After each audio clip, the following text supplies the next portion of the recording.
Age of Samurai Battle for Japan, my review in this video.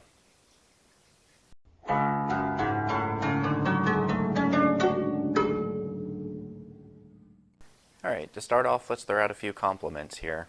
One of the things that I liked is that even though there's a lot of katanas and that wasn't really the samurai's primary weapon, they did show some instances where they weren't using just that. In the first episode, there's actually a guy using a yari, and I'm going to throw a screenshot of that on here.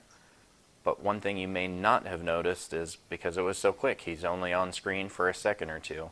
But I also appreciate that they covered firearms and that samurai used them, and that, it was a big part of Oda Nobunaga's rise to power. Another nice thing to see is all the Sashimono banners. I caught those in episode 1 as well.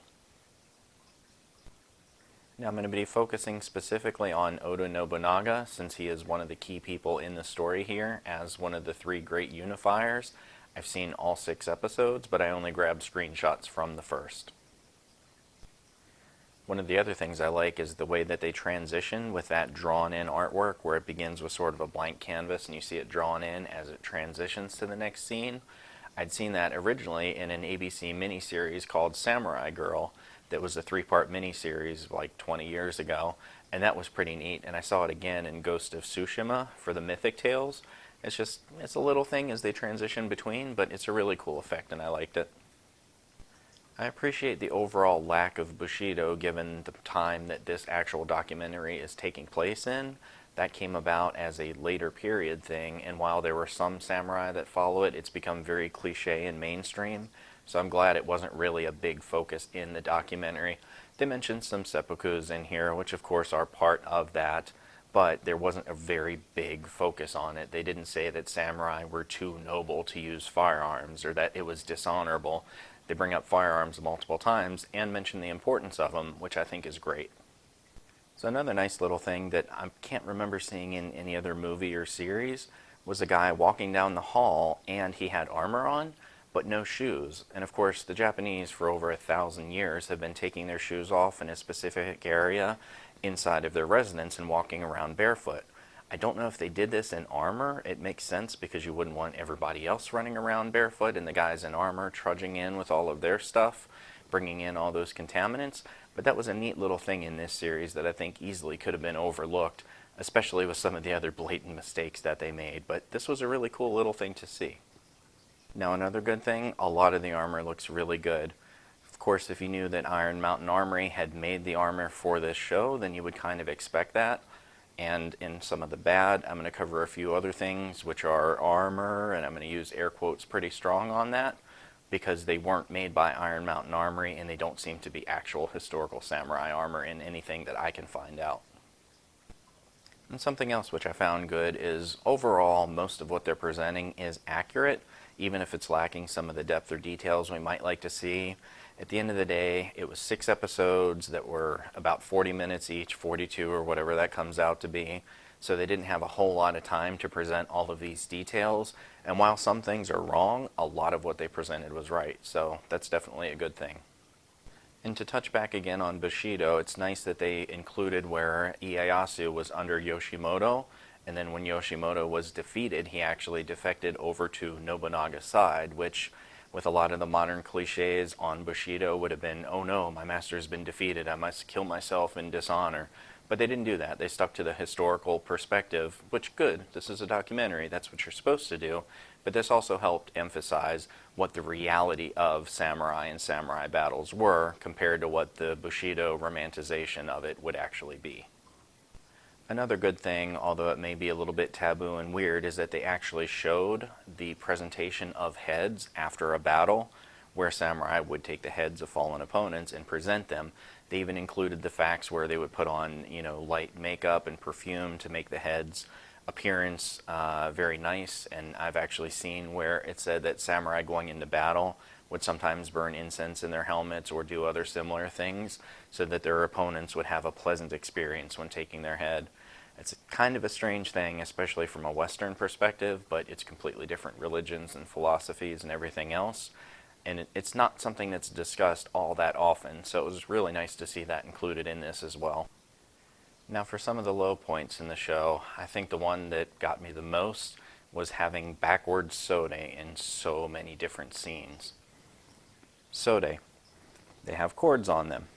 Mine are an osode, which is an older style, but this still holds true for the modern Tosei Gosoku style they were presenting. There's chords here that are on a ring. These would go through the back of the agamaki bow on a normal backplate for the samurai armor. And in so many scenes, you see them worn not in this manner, where it would be able to tie off in the back, but on the wrong shoulder, where the ring is pointed forwards. And even though there's no chords on it, it's still a bit visually jarring. I wouldn't care so much if it was a movie. I would give them a little bit of a pass in that, but this is a documentary, and they got it wrong probably a dozen times. I caught 4 instances of it that I'm going to show in screenshots here from the first episode, and after a while, I just got numb to it. I was actually more surprised to see the scenes where they had it on the right way, and I was like, oh my god, they got it right! But, you know, come on guys, hire me out. I could check your armor and make sure everything's on. So another one for the bad, there's a scene where a samurai is knocked onto the ground and he stabbed through the neck armor, and that just really wouldn't work that well. There's an off chance you might be able to pierce the plate and get the sword to go through, but I'm going to show you what it would be like with the Mempo and Tare. With it on, it actually articulates up like this, which means that a blade has to go downwards at an angle to pierce through, not forwards at this angle. So based on that, it would be pretty unlikely, and not that it detracts a huge amount from the realism, but given that they had this one particular scene here where it actually showed a really good cut on the guy's neck from bare armor, screenshot here, that was kind of nice to see. So it was a little bit upsetting to see the other downsides where they had just completely unrealistic looking things. So I'm going to point out a few more things where the combat was just not that great. And I'm not talking about techniques, I'm talking about, come on, this just isn't even remotely realistic. Of course it's CGI blood, and I'm not commenting on that aspect, but this thing here, with the random exploding breastplate where blood just shoots out from being hit by a sword that was dragged across the breastplate, what in the world was that? Then we have the guy who thought he was on the set of like 300 or something. This is Sparta! Except in, spoiler alert here, he tries to Sparta kick the dude in the chest, and it doesn't work. He just kicks the dude, and the dude doesn't go anywhere. Which, like, also practical level, you have a sword in your hand. Why are you kicking him in the chest? You're literally holding your sword back to kick somebody in the chest? Something that would have almost made it into good, but ended up in bad, was the chiburi, or taking blood off of the blade. Now, they could have shown this as wiping the blade off with a rag or something to that effect, which would have been pretty much correct. You know, even what we see of, take the blade and bang it to knock the blade off, you don't do that and put a sword back in the scabbard. You're putting it back in there with blood, which is just going to make things gross. But they went one step worse, and they actually show a guy take it and wipe it across his elbow. Now, let's take a look here. What would that do? Here's a sword blade.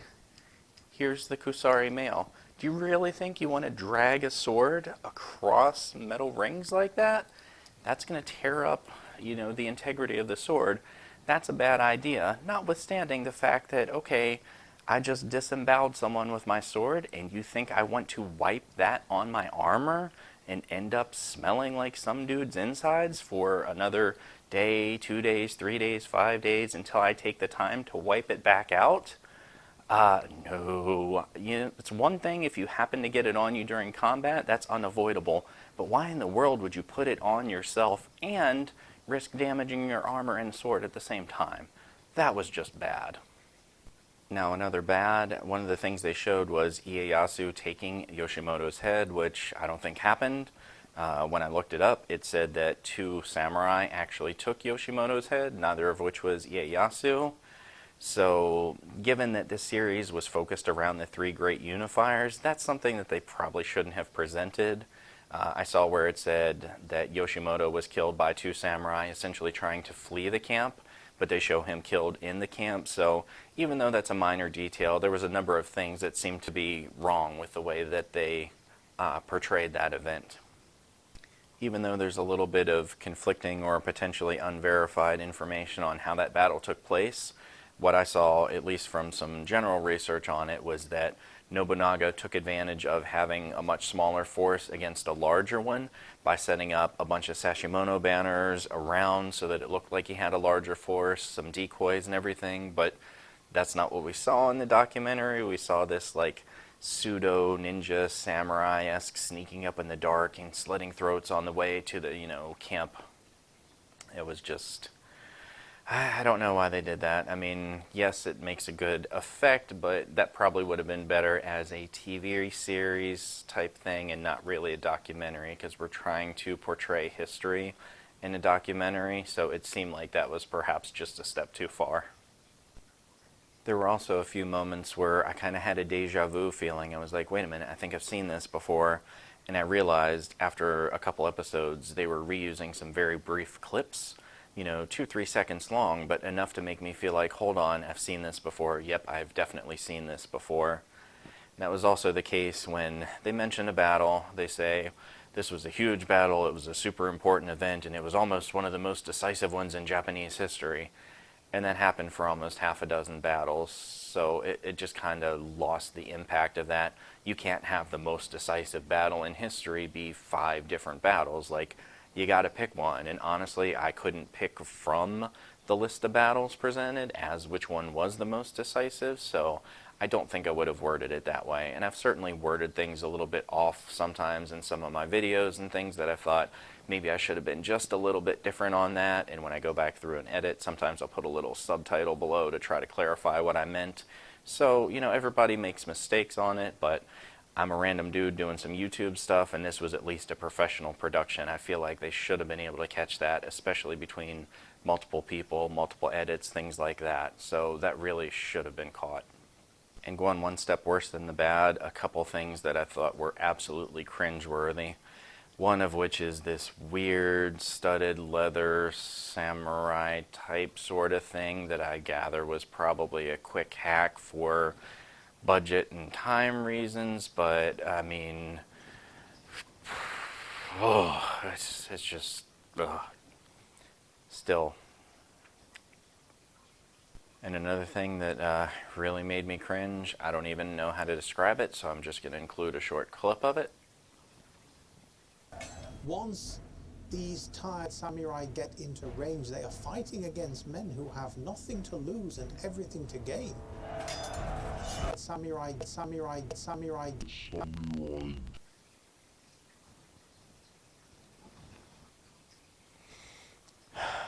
Samurai? I don't do that great at pronouncing a lot of Japanese words. I read them far more often than I say them, and I don't speak Japanese, but samurai? Oh my god.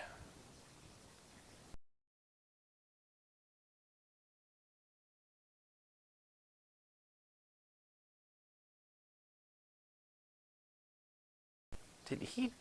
The katana was the best sword ever produced?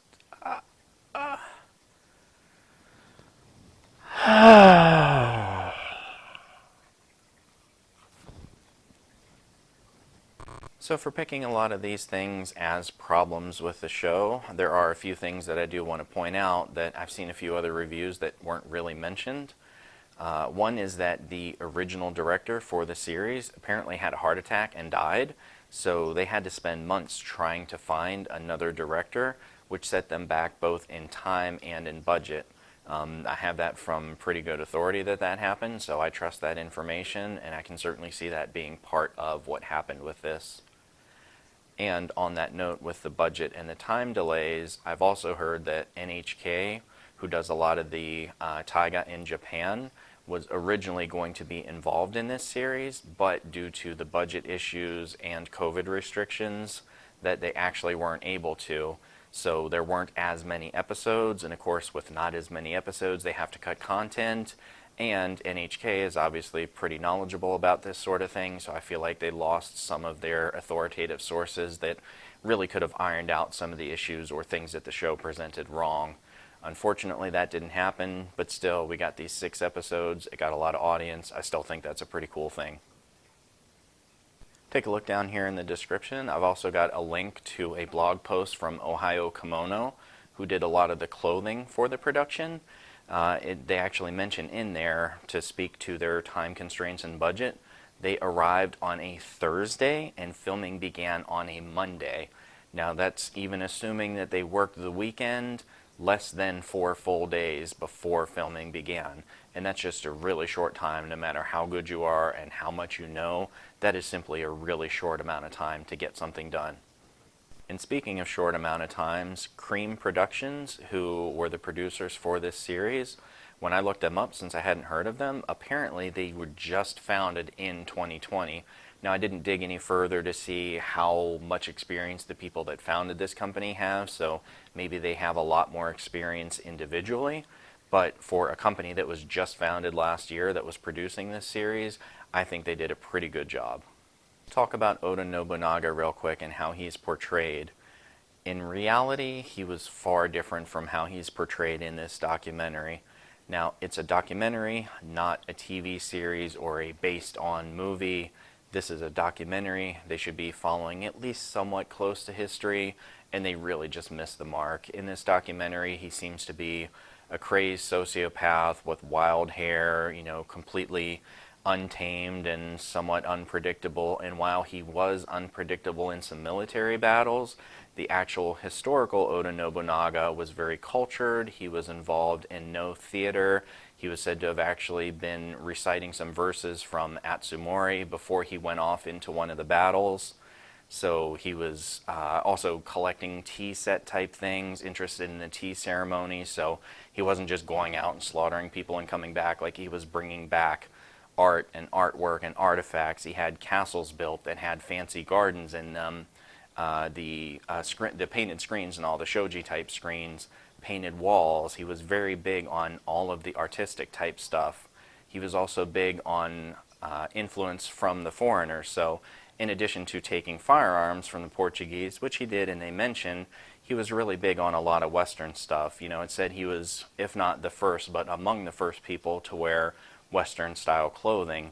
As far as armor, he's constantly shown with having what they call Nanban type armor, which is essentially Japanese armor that is built around a European style cuirass and helmet. So it's a little bit of a mix of the armor types. And even though he himself wasn't Christian, he still supported establishment of a Christian church in Kyoto in the 1570s. None of this is ever mentioned in the documentary, and the way that they portray him is just so completely different from that. And it wasn't just Nobunaga who was into no theater arts and performing. It was also Ieyasu and Hideyoshi. And given that they were the three focal people of this, I just don't understand why they didn't include that. Now, as great as Oda Nobunaga was at military battles, he lost with trying to rescue his father-in-law, Saido Dosan. He got beaten pretty badly by Usagi Kenshin, and it said that he almost gave up on trying to conquer the northern provinces because his defeat at the hands of Kenshin was so bad. And that's one reason that I would have liked to have seen Usagi Kenshin in here too, and it really would have shown that Nobunaga wasn't just steamrolling everybody and never lost a single battle until he was betrayed at Honnoji Temple. Like, that's just not accurate. He was very much a human. He made some mistakes. He lost some battles. He questioned his ability to even be able to take over the entire country and become shogun, and that just wasn't reflected well here. And while we're talking about Honnoji, where in the world was Yasuke? He's very popular in current news. He's, making the rounds to even groups that aren't very hardcore samurai associated. They're, creating a little anime series with him, but he was not only nowhere during Honnoji for this documentary, he was just not mentioned anywhere. And I think that's nuts. Like, he should have been in there. Now, of course, if you couldn't guess by the shirt, I'm going to take a few minutes to talk about my boy Akechi Mitsuhide. He was involved, of course, with Honnoji in taking down Nobunaga, but exactly why isn't completely known historically, and there's a handful of legends or rumors, however you want to phrase it. Now, one thing we do know is that Yasuke was at Honnoji Temple, and the legend is that when Nobunaga took his life, he told Yasuke to take his head and make sure that it didn't fall into the hands of the enemies. And since Nobunaga's body was not recovered from the burned Honnoji Temple, not only is the question of where did his head go, but where did his entire body go?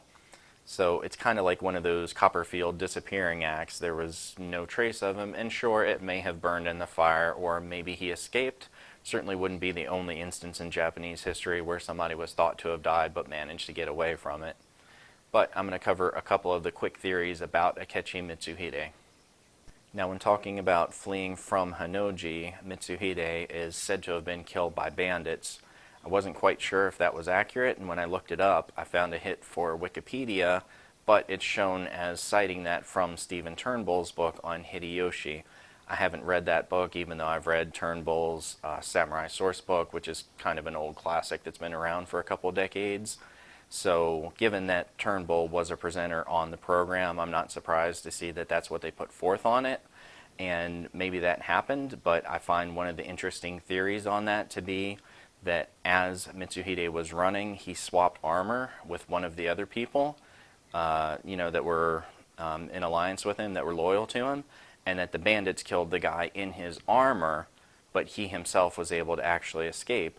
And there's an old story about a prince or something similar, forget exactly who, but he was essentially in a castle. The castle was being seized, so he found one of the samurai there who said, look, give me your armor and I want you to dart out of here. And that samurai actually went up to the top and stood in front of the opposing army there, was like, hey, come at me, look, this is the guy that you want.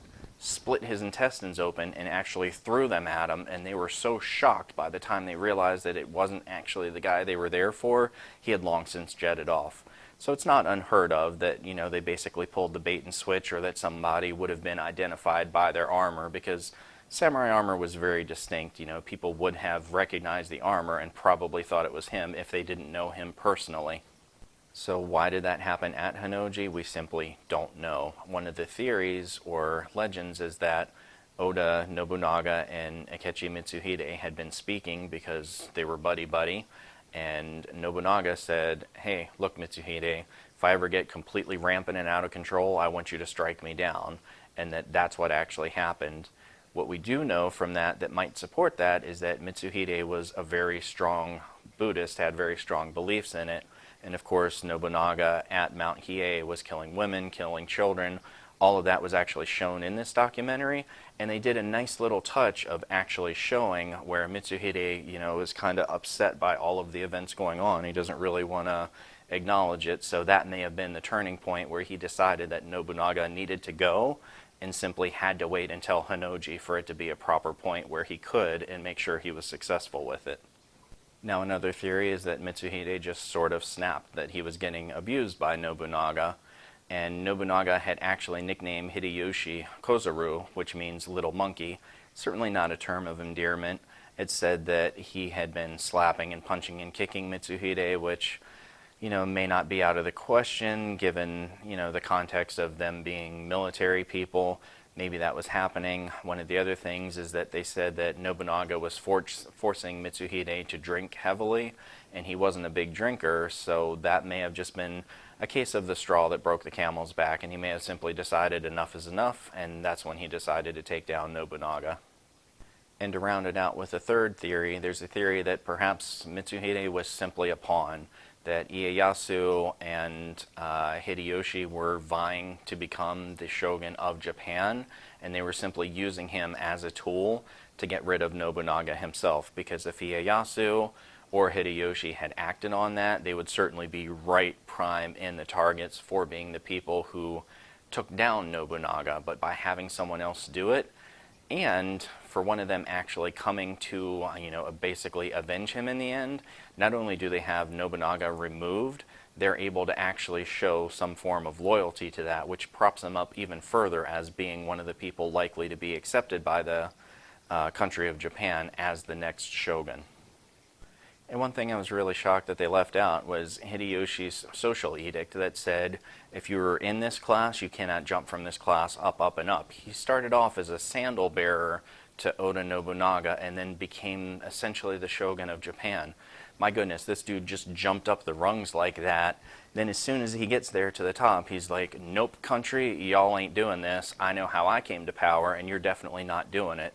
that was like the most troll thing he could have possibly done, that would have been a cool fact to include, and it would have taken like 1 minute or less. Now, something else good they did is I watched the series with my wife and a friend. They were both very invested in it. They enjoyed it. They were engrossed with it. Neither of them are particularly samurai or Japanese history enthusiasts. But my wife was saying, oh my God, after the first episode, Oda Nobunaga is so terrible. Oh my God, he's going to end up just killing everybody, isn't he? Oh, he's a terrible person. And, you know, she really thought the story was going to be going in one direction. But I already kind of knew what happened, so it was hard to just sit there and kind of bite my tongue when they were talking about Hanoji, because I was like, well, I know how this is going to go, and she's thinking he's going to go up there and everybody was going to be slaughtered, and, you know, it was very good at getting engrossed for that. And when we watched it, it said that it was, and I don't recall offhand, either number 6 or number 8 most popular in TV on Netflix at the time. So they clearly had a pretty good audience to it. So even though the content might not have been perfect, they did a really good job with getting people involved. And especially if this opens the door to people who want to learn more about the samurai or Japanese culture or the Sengoku period, the three great unifiers, more information about their background, if that simply opens the door to them and gets them more interested in it, I think that's a great thing. The Last Samurai movie, even though it's completely wrong historically for a lot of stuff, was one of those things for me. It got me really interested in samurai and Japanese culture, so anything that does that to me is generally a good thing. So bottom line thoughts, it's a good show, but it's a bad documentary. It really should have had more to it as a documentary. Now, given their time and their budget, they did a pretty good job with it. I'm surprised at how good it was, especially at capturing audience, keeping people involved, getting people talking about it. They really did well with that.